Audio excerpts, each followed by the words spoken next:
To give the lecture tonight, I'm delighted to welcome Professor Diego Zancani.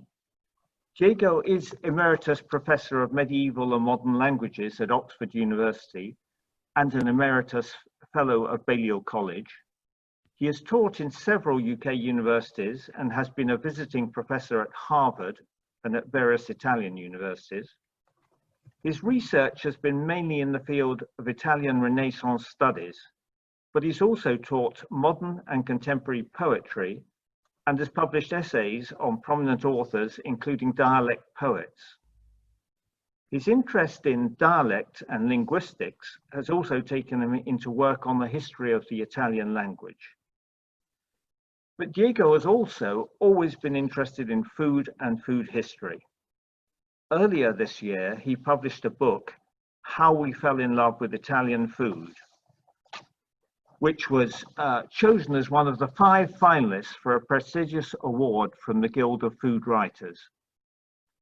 In a video which appeared earlier this year on YouTube and was dedicated to Italy's pasta grannies who keep the traditional recipes alive, Diego prepared a recipe from his book. He has thereby established a new reputation as one of Italy's few pasta grandpas. To tell us more about the origin and significance of his book, here is Professor Diego Zancani. Thank you. Thank you very much. Thank you, Richard. Before starting, I would like to thank the Society for inviting me to deliver this Charles de Chassiron Memorial Lecture. It's a great honor. And I feel, although I've never met Charles, I share his beliefs as expressed in one of his obituaries.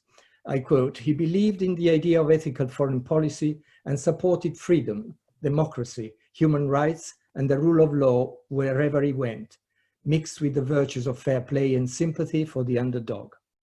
Moreover, he was enlightened and far-sighted proponent of internationalism." Well, this has really been the starting point of my book, dedicated to the slow but steady success of Italian food in the British Isles and in America. My book opens with a personal anecdote, a real one, going back many years to my very first university job at Reading University in 1969, when, as everybody knows, it was still quite difficult to find Italian ingredients, and even olive oil was only available in tiny bottles as a medicinal oil used for earache from the chemist, although it had been on sale in London since the early 18th century.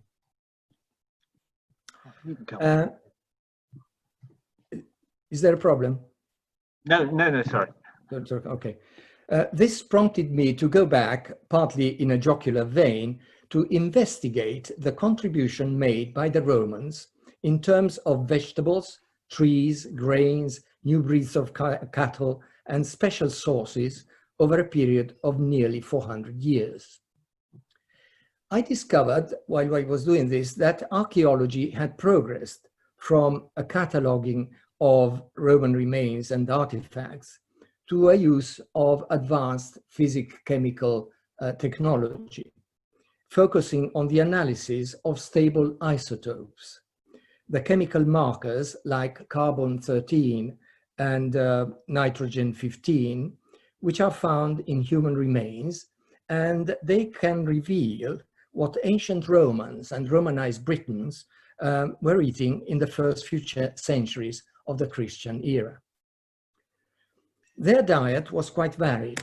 It included meat, because they had lamb, pork, poultry, and game, and a variety of vegetables and fruit. Some of the fruit were certainly dried ones, since some, like figs, could not ripen in Britain because of the climate, but also because of the lack of a tiny wasp, which is necessary to pollinate them, and that did not exist at the time. Therefore, figs and sultanas were imported from Spain, southern Gaul, and Italy. As my research was progressing, it took me a good part of 3 years of regular visits, daily visits to libraries, especially to the magnificent Bodleian Library, which is just a few steps away from my own college, Balliol. I then realized that I was embarking on an ambitious investigation into the cultural contacts between Italy and Britain through the fundamental, elemental, edible ingredients of food. I was interested in the ingredients, the individual diets, the use of meat and of plant-based food, and the relationship between health and medicine. But above all, I wanted to find out the spirit of cooperation between quite different and diverse populations had developed. For me, professionally interested in the history of languages, the Italian word compagno, like the English companion, have always been immediately connected to the Latin word for that essential Mediterranean ingredient, bread, in Latin panis, then the accusative panem. A companion is someone you share your bread with whom you share your food in a kind of peaceful exchange. And bread, of course, has always been a basic staple for numerous populations.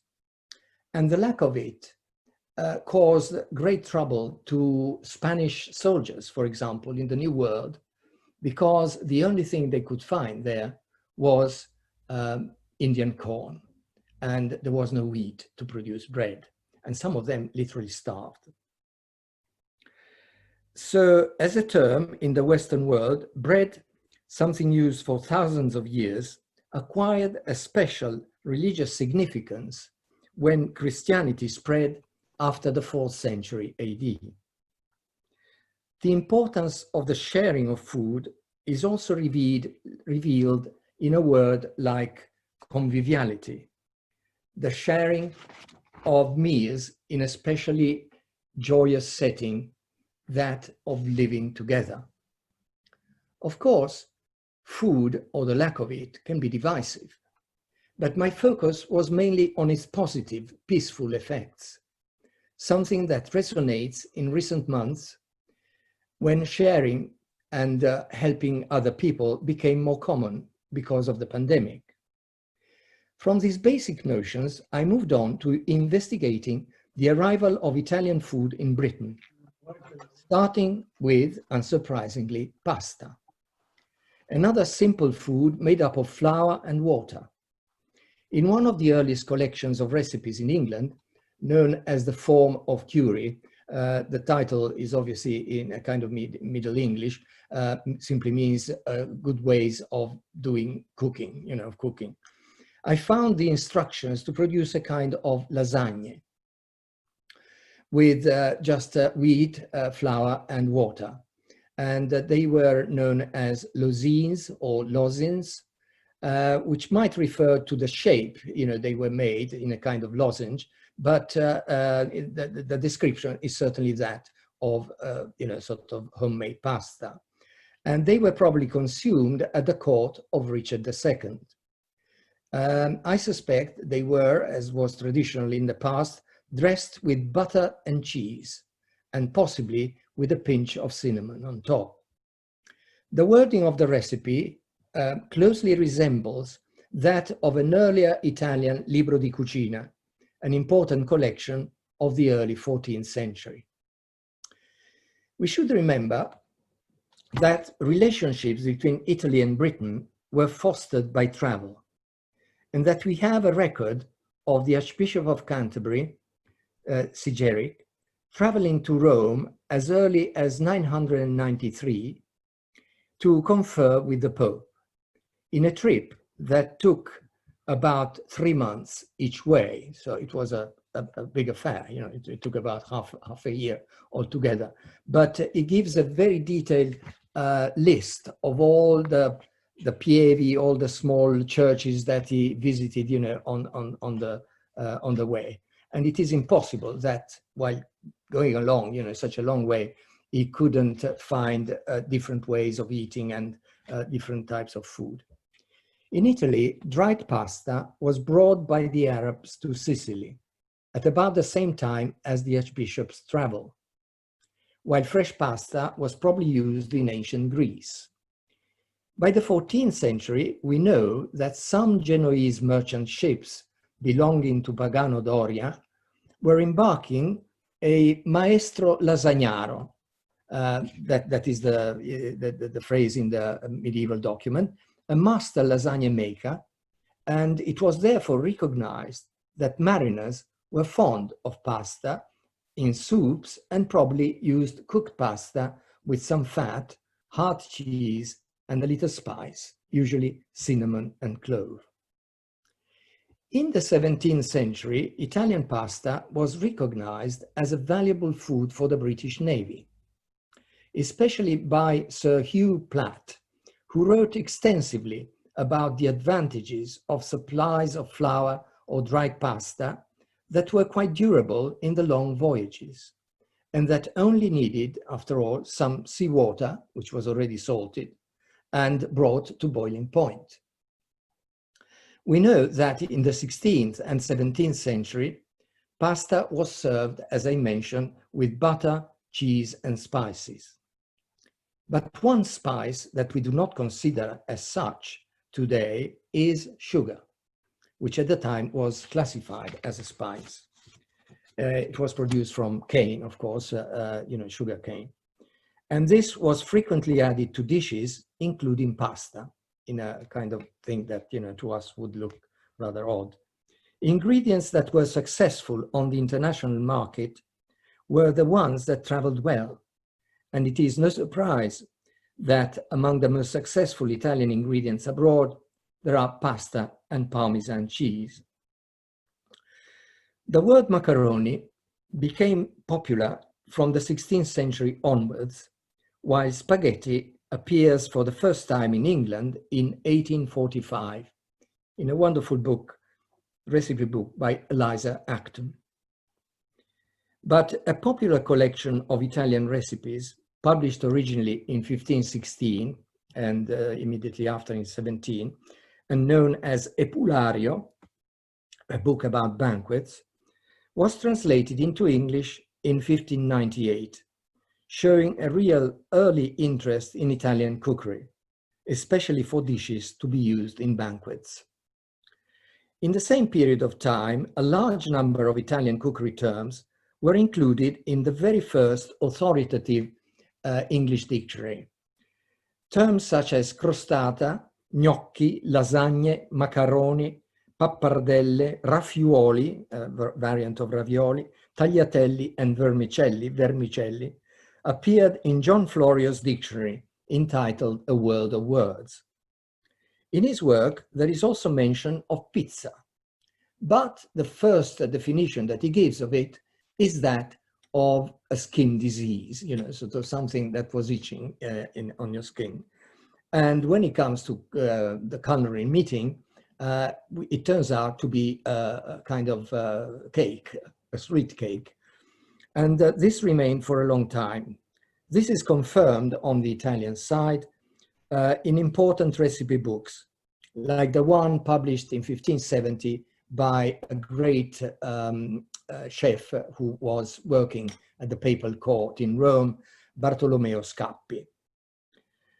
And he lists a series of what he calls pizze sfogliate, which are essentially flaky cakes, but they are still made with a lot of sugar and frequently with some type of soft cheese. The pizza, as we know it, will appear in Naples towards the end of the 18th century. And from there, it will reach a global fame.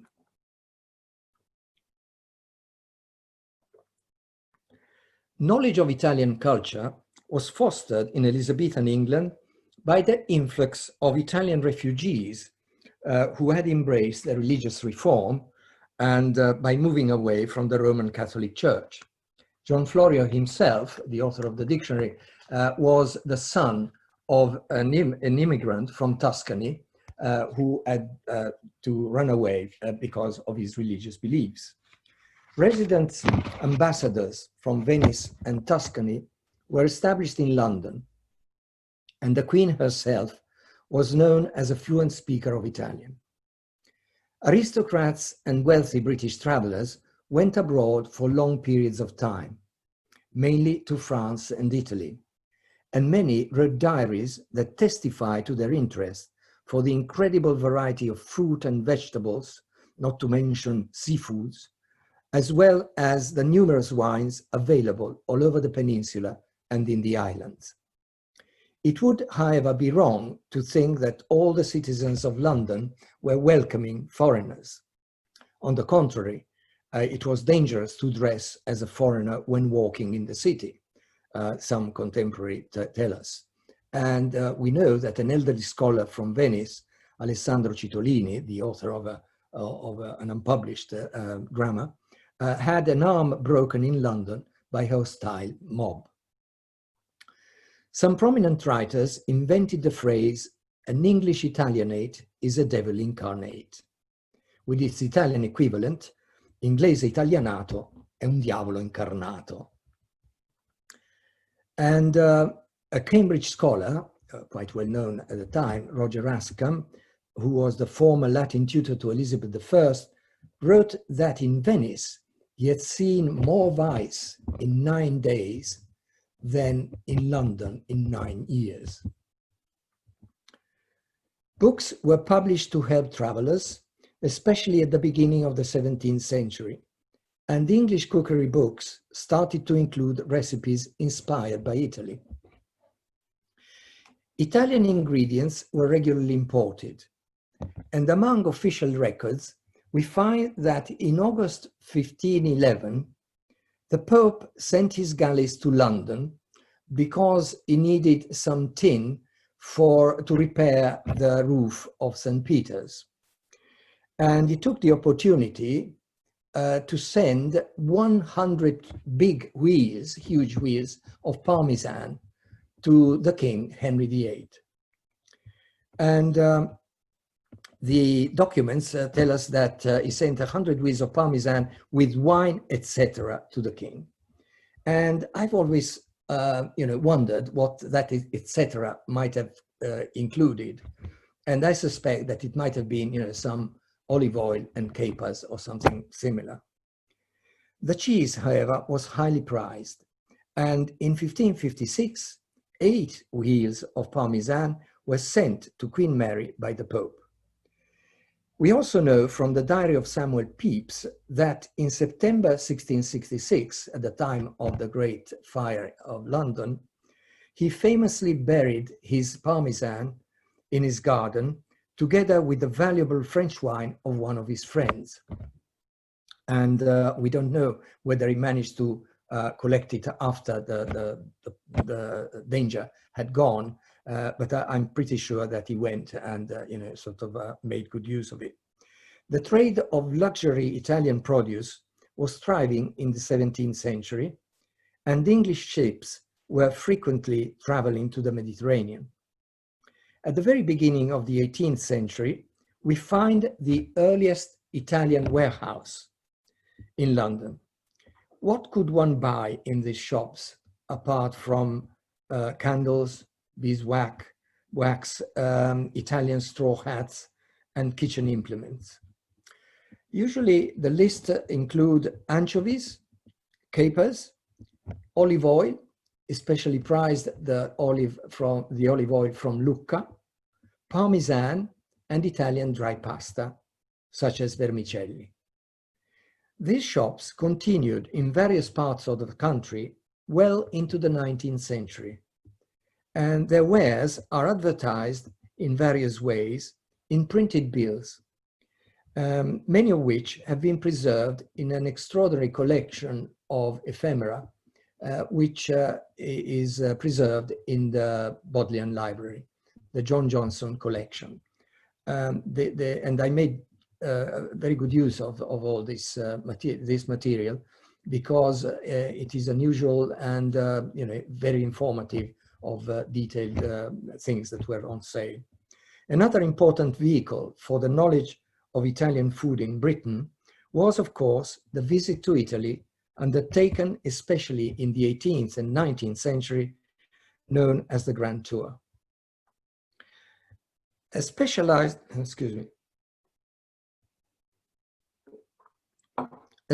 dictionary of British and Irish travelers to Italy consists of over 6,000 entries dedicated to individuals who visited the country between 1701 and 1800. Consulting this dictionary, I had the impression, however, that the number of visitors may have been even higher, since not many women are included, although we know, especially from their diaries, that many ladies visited Italy in the 18th century, and that some of them mentioned the discovery of certain Italian food. Margaret, Viscountess Spencer, for example, stopped at Novara in the 1790s and enjoyed a true Italian breakfast consisting of the large Italian pigeons and tripe dressed with oil and Parmesan cheese, grapes, figs, and an excellent polenta, which is a kind of pudding made of the flour of Indian wheat mixed with oil and cheese. Parmesan, no doubt. In 1747, an important cookery book, which is generally known in a slightly jocular way, First Catch Your Hare, was published by Hannah Glass, and it was extremely successful. It went through 17 editions in just over 50 years. In it, we find recipes for Italian veal stews. Veal frequently characterizes Italian dishes, with lots of herbs, detailed instruction on how to make vermicelli, and vermicelli pudding with bone marrow.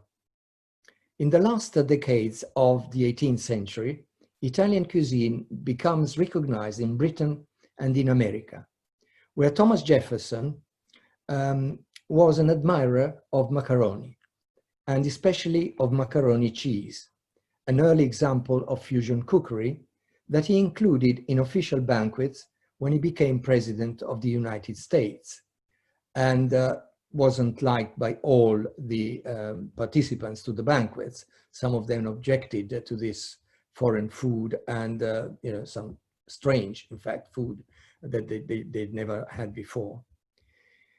English and American visitors to Italy, both before and after the unification of the country in 1861, noticed the widespread poverty of the people in many cities, and many of them remarked on the foods they found in the inns along the main roads.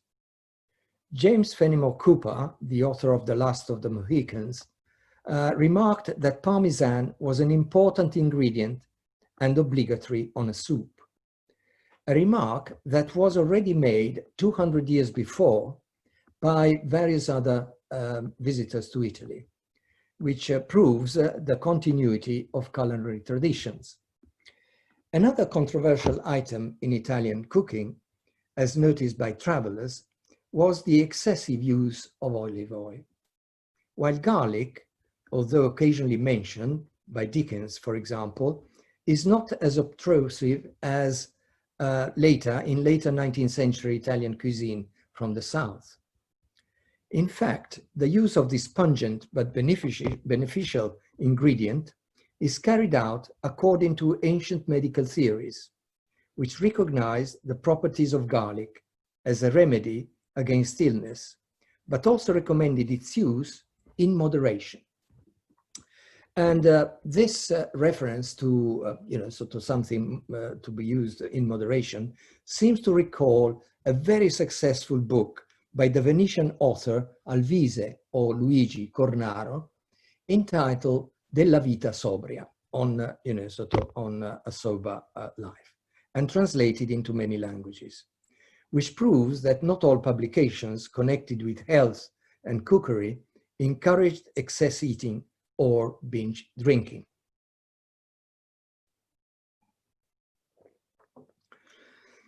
In my historical survey of Italian food in Britain, we now reach the moment in the middle 19th century when a large number of immigrants from Italy arrive in London and will eventually form a community known as Little Italy, located around Clerkenwell. And a few more, of course, reached other parts of the British Isles, especially in Scotland, and some went to Wales and the Midlands. But a large number of immigrants were making a living as peddlers, others as servant or waiters, and many of them in the summer months learned to make ice cream, and for which you only need some ice or a special salt to mix with water, cream and sugar.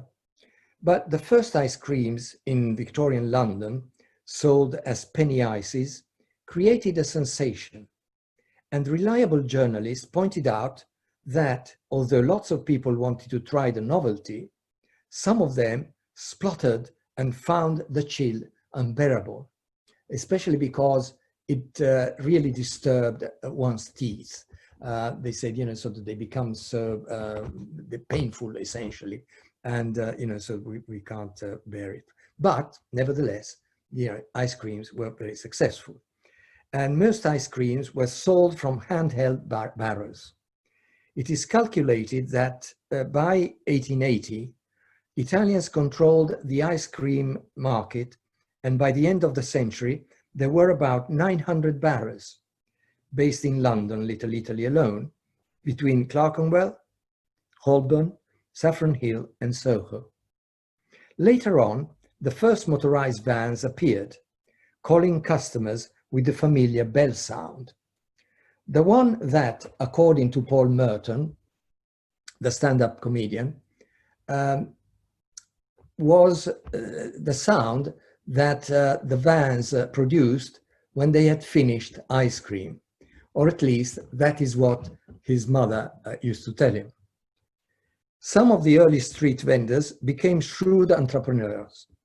One example among many, Carlo Gatti, after a period selling chocolate and chestnut, dedicating himself to ice cream production. He discovered that he could get a cheap supply of ice from Norway and built 2 ice wells. One of his warehouses, in fact, has survived in the Museum of London. After all, ice cream making is fairly simple. And to quote from a recipe published in 1881, all you have to do is, I quote, take a pint of double cream, whip it well, and then add 5 or 6 ounces of sugar. Put it in your freezing pot, work it well until it's smooth.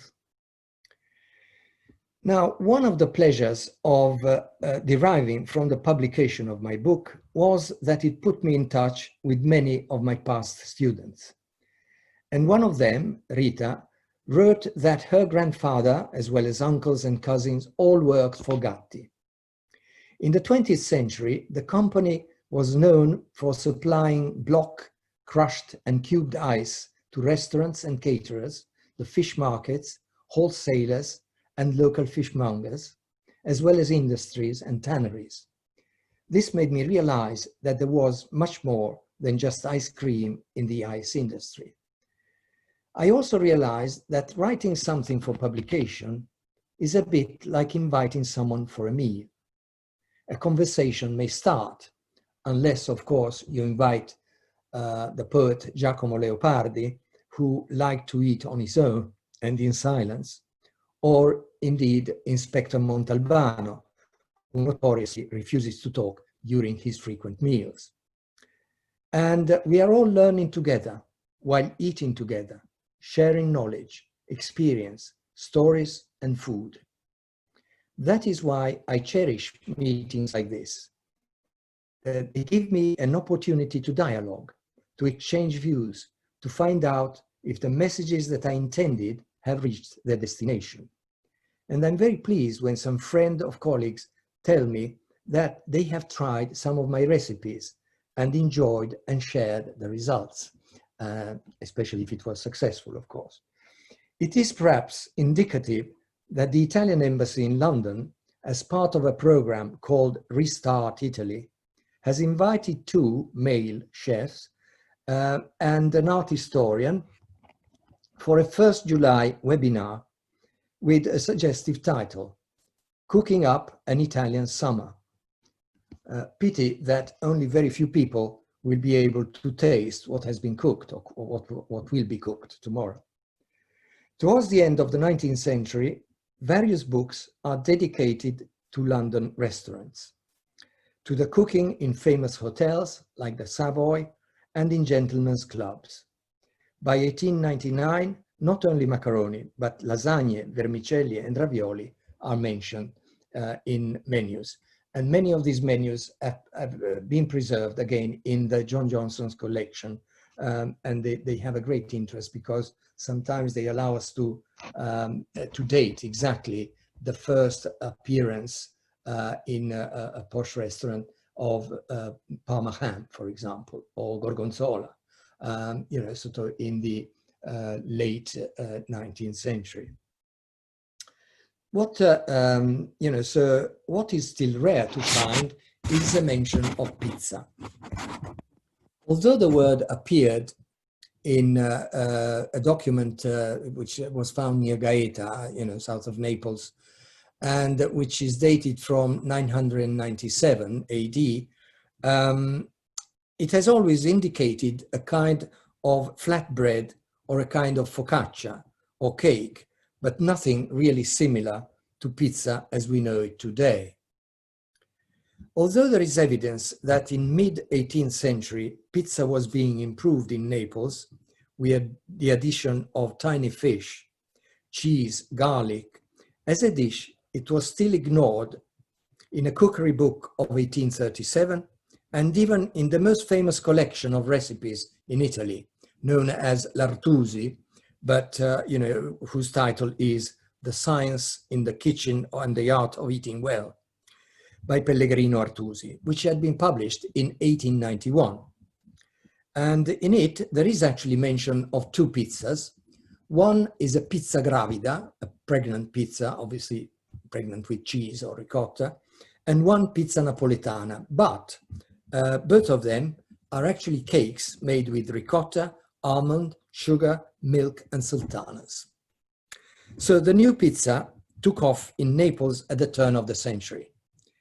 Around 1899, we are told that Guglielmo Marconi, before embarking for the United States and after patenting his wireless telegraph, stopped in Naples and decided to try the novelty of this dish of pizza. He went to the best pizzeria, which is called nowadays Brandi, and was the one that had been visited by Queen Margherita about 10 years before, when the pizza Margherita, as it were, was named after her. The type of pizza probably existed long before, but when she chose that particular one, it became known as Margherita. And when he finished eating, the waiter asked, "Did Your Excellency enjoy his pizza?" "I did," replied Marconi, "but I had some difficulty with the stringy cheese." The witty Neapolitan immediately retorted, "Your Excellency should have invented a mozzarella senza fili, a wireless mozzarella, rather than the telegraph." Pizza spread well beyond Naples among the immigrant communities in the United States, and the first official pizzeria licensed by the authorities was opened in New York in 1905. In England, a few restaurants offering pizzas are recorded in the 1920s, but the first Pizza Express opened in London in 1965, not far from the British Museum. As everybody knows, Britain emerged from food rationing after World War II only in July 1954 with the last items, bacon and some meat. Not surprisingly, at the time, very few people were interested in the quality of food and even less in foreign dishes. In the 1950s, the journalist and novelist Raymond Postgate, an Oxford graduate, was appalled by this state of affairs and decided to launch a society for the prevention of cruelty to food. Raymond was a precursor, and in due course, his society became the Good Food, the Good Food Club, where anybody could be a member for free, provided they reported on the food they had enjoyed around the country. It had great success, and the first issue of the Good Food Guide appeared in 1951. It makes a very interesting read today, but it also highlights the desire of a large public for decent, honest, plain English food, as well as highlighting, however, especially in southern England, some Italian specialities here and there, like pasta dishes, lasagne, ravioli, and so on. Raymond Postgate was one of the very first amateur gourmet to campaign for a change in the formality that still dominated most restaurants at the time. His intuition that eating out could become more informal and more common, more down to earth, was exploited by gifted Italian waiters, many of whom opened restaurants and trattorias of their own. Meanwhile, in 1954, Elizabeth David published her influential book on Italian food. As she explained in the first Penguin edition of 1963, many items mentioned in her book were difficult to find, even in London. Zucchini, good olive oil, even a chunk of good Parmesan were all a rarity. And veal escalopes were unknown to most butchers. Or if they knew what it was, as she says, they probably didn't have a clue how to produce them. And yet, as Mrs. David explained, cooking and entertaining at home was very rewarding, even in these difficult circumstances. However, things were slowly changing. The economy was improving, although London looked rather austere to me when I first came as a young student. There was a sense of adventure that probably gave rise to the swinging London, as outlined in a famous article in Time magazine in 1966. New types of eating places were opening, and one in particular was in the mind of journalists. The same had been singled out in the Good Food Guide of 1961. The Trattoria Terrazza, opened in June 1959, in Romilly Street, Soho, created by Mario Cassandro and Franco Lagattolla, two waiters of Neapolitan origin who gambled on opening a different type of restaurant. And with the help of a young creative artist and designer, Enzo Apicella.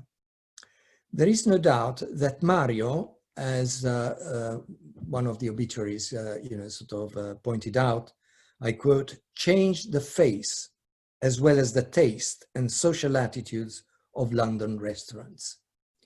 In other words, it was not necessary anymore to dress up to go to the restaurant. The people, the waiters themselves were wearing t-shirts rather than formal gear, and so on and so forth. The Trat, as it became known, became an attraction to film stars from the nearby studios in Soho, foreign dignitaries, and even royalty. From then on, the popularity of Italian food seemed unstoppable. The early supermarkets started stocking genuine Italian pasta, along with Italo-American tins of spaghetti and ravioli by Chef Boiardi, an enterprising chef from Piacenza, my hometown, whose name was Boiardi. In the mid-1970s, Sainsbury's was at the forefront of importing tinned tomatoes, sauces, condiments directly from Italy. More and more people were going on holiday abroad, and mainly to southern European countries, including Italy, of course.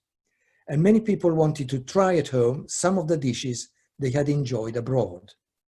Slowly, the perception of Italian cookery, which in Italy was never contemplated, gave way to regional Italian cuisine.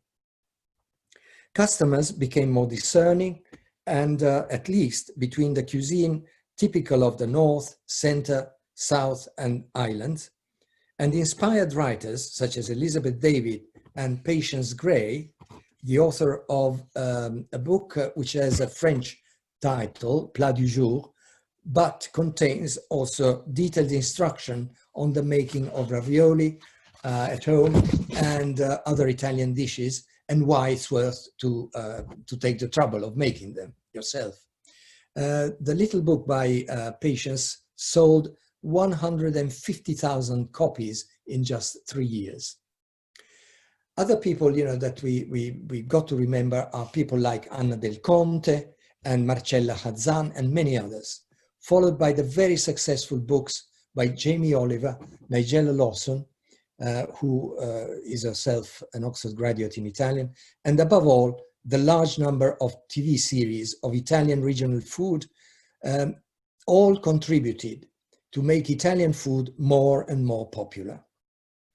Nowadays, one can find on supermarket shelves products that not even Italians know, such as rigatino affumicato. I pronounce it deliberately, in the Florentine way, because it's mainly a Tuscan term. But I did try, and asked various Italian colleagues and one top specialist in Italian linguistics, and none of them knew what this was, that it was in fact a kind of smoked pancetta, because pancetta is known as rigatino because, it is in layers, which are righe, sort of that. Something similar has happened with another, sort of recent ingredient, nduja, which I noticed, sometimes pronounced nduja because of the J in the spelling, but it is obviously a word which may be connected with the French andouille, because it's a kind of sort of soft sausage, a spicy spreadable, if you prefer, pork meat with lots of peperoncini, that was once confined to a small village in Calabria. And now, because of its international popularity, and because it is in demand, people put it in pasta, they put it in stews and so on, has increased the number of pigs being bred in Calabria itself, and also the cultivation of chilies, of peperoncini, has increased enormously because of this. Everything seemed to conspire to create more and more curiosity and interest in the meaning of Italian food, its context within Italian culture. And since scholars established that food is culture, food is sharing the joy of living. Enjoying good food has become an even more pleasurable activity. Food is fun seems one of the most recent mantras. Recently, I happened to ask the head chef of one of the top London restaurants, whom I've known since he was a small boy, if my foraging and cooking with his dad, when we lived just round the corner from each other, may have influenced his choice of a career. I was very pleased to learn that to a certain extent this was the case. After all, whatever we do with passion, with conviction, with love, may influence and inspire not only ourselves, but others. Whether it is a small discovery or passing on of some cooking skills, and it becomes a fascinating conclusion. Thank you.